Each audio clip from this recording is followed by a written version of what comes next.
Hello! Right now we are planting sweet meat winter squash. They pretty much look like a green pumpkin.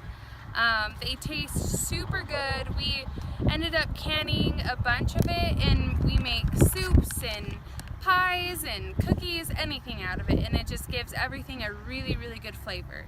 And so right now we're going to be planting them, and we're going to do about 2 rows, and hopefully we get a ton of sweet meat squash. So this is what the sweet meat winter squash seeds look like. These are a fall harvest squash, and we plant about 6 to 7 seeds in every furrow or seed bed, and we plant them 9 feet apart. So we take 3 big steps, or about 9 feet. This might be a little too far away from each other. You could plant it probably a little closer, but we find that they do better when they have more room and they get more nutrients, and they just do really well. And so what Rusty did is he dug a furrow, as we call it, or a seed bed, and we put 6 to 7 seeds in there, and then we closed it up. Okay, so I got 7 seeds.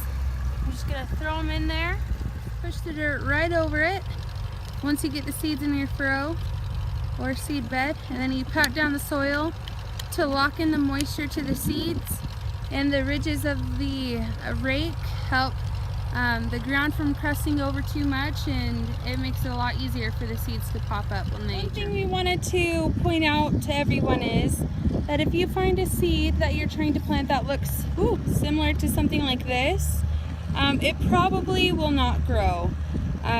It lost all of its germ, and it's not going to germinate in the ground because it already has an exposed inner seed. Hi! So right now we are planting Buttercup winter squash. Winter squash is a fall harvest vegetable. It produces like a green cup-like fruit, or squash.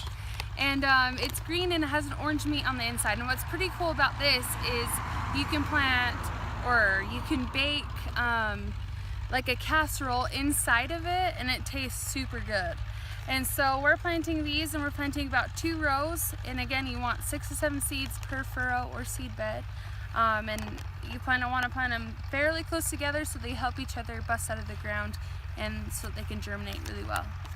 So Rusty over here, he's gonna dig a little furrow / seed bed, and if your ground is a little bit hard, you can drag over some nice soft dirt over to it, and that helps for the germination process of the seeds.